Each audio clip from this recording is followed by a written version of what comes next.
Hello guys, welcome to our channel educational track by Princy Yadav. So friends, आज हम cube के बारे में उससे जितने भी फॉर्मूलाज बनते हैं उसको देखेंगे। So first of all formula में देखेंगे वॉल्यूम, क्यूब का वॉल्यूम। सो फ्रेंड्स, अगर हम क्यूब की किसी एक साइड को ए लेट करते हैं, क्यूब की सारी साइड्स इक्वल होती है तो उसकी सारी साइड अगर एक को ए लेट करेंगे तो उसकी सारी साइड्स ए ही रहेंगी।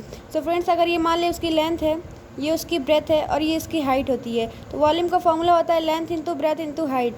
तो अगर हम करेंगे यहाँ पर तो ए ही बार बार इंटू करेंगे, ए को 3 बार इंटू करेंगे तो हमको मिलेगा ए क्यूब, जो कि उसका वॉल्यूम होता है, उस वॉल्यूम का फॉर्मूला है। अब लेटरल सरफेस एरिया की बात करेंगे। लेटरल सरफेस एरिया की बात करें तो मतलब किसी रूम से समझिए, उसकी 4 वॉल्स का ही एरिया क्या होता है, उसकी लेटरल सरफेस एरिया। तो वैसे अगर देखें तो ये एक उसका समझ लीजिए वॉल है इस साइड का, ये दूसरे साइड का वॉल है, ये फ्रंट की वॉल है और ये बैक साइड की वॉल है।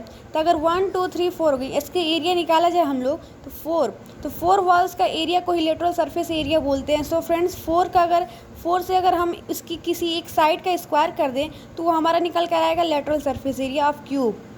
टोटल सरफेस एरिया की बात में क्या होती है, लेटरल सरफेस एरिया में अगर हम उसके नीचे, जैसे फ्रेंड्स हमने इधर की वॉल को लिया था, इधर की वॉल को लिया था, फ्रंट वॉल को और बैक वॉल को, उसमें अगर हम ऊपर देखें जो ये पोर्शन है उसकी सीलिंग, उसकी छत समझ लीजिए, अगर ये पोर्शन और उसका ग्राउंड लेवल जो फर्स्ट जो उसका है उसका ग्राउंड लेवल, इन दोनों पोर्शन को भी अगर ऐड कर दे तो उसकी टोटल सरफेस एरिया निकल कर आएगी। सो फ्रेंड्स, अगर क्यूब के मायने में देखा जाए हम लोग तो उसकी टोटल सरफेस एरिया क्या होती है, 1 2 3 4 5 6, पीछे की वॉल 6 हुए, टोटल कितने हुए 6, 1 2, फ्रंट वाला 3, बैक 4, छत की हो गई 5th और नीचे के ग्राउंड की 6।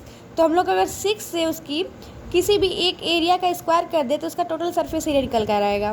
वैसे हम लोग डायगोनल का फॉर्मूला देखेंगे तो √3 से अगर हम उसकी साइड को इंटू कर दे तो उसका डायगोनल निकल कर आएगा, किसका, क्यूब का। Face diagonal of the cube, उसका फ्रेंड्स हो जाएगा √2 into side. Friends, volume of cube का एक और फार्मूला आता है जिसको मैं आपको बताना चाहूँगी। अंडर रूट में टोटल सरफेस एरिया, जो हमने टोटल सरफेस एरिया निकाली, डेट मीन्स 6a² अपन 6 का अगर अंडर रूट में रहेगा फ्रेंड्स, अगर हम लोग क्यूब कर दें तो उसकी उसका वॉल्यूम निकल कर आ जाएगा, किसका, क्यूब का। उसका ये फार्मूला होता है फ्रेंड्स, एक ये भी फार्मूला है और एक ये भी फार्मूला है, दो फार्मूला हैं। इन रेडियस ऑफ क्यूब, अब क्यूब के रेडियस में बात करते हैं। सो फ्रेंड्स, जैसे सर्कल का रेडियस पढ़ते हैं वैसे क्यूब का भी रेडियस होता है। रेडियस क्या होगा, उसकी साइड का अगर हाफ कर देंगे तो उसका रेडियस निकल जाता है। जैसे अगर हम लोग सर्कल में पढ़ते हैं डायमीटर का हाफ करने पर रेडियस निकलता है, वैसे ही अगर हम लोग क्यूब में देखा जाए तो साइड का अगर हाफ कर दे तो हम लोग का रेडियस ऑफ क्यूब निकल जाता है। सो फ्रेंड्स, ये उसका फॉर्मूला है।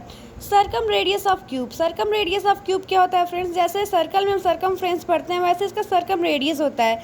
सर्कम रेडियस ऑफ क्यूब का फॉर्मूला होता है √3/2 into side of cube, side of cube, ये इसका फॉर्मूला हो जाएगा। सो फ्रेंड्स, ये सारे फॉर्मूलाज रहे क्यूब से रिलेटेड, जितने भी फॉर्मूलाज थे, टोटली फॉर्मूलाज क्यूब से रिलेटेड इतने ही होते हैं। Thank you for watching this video.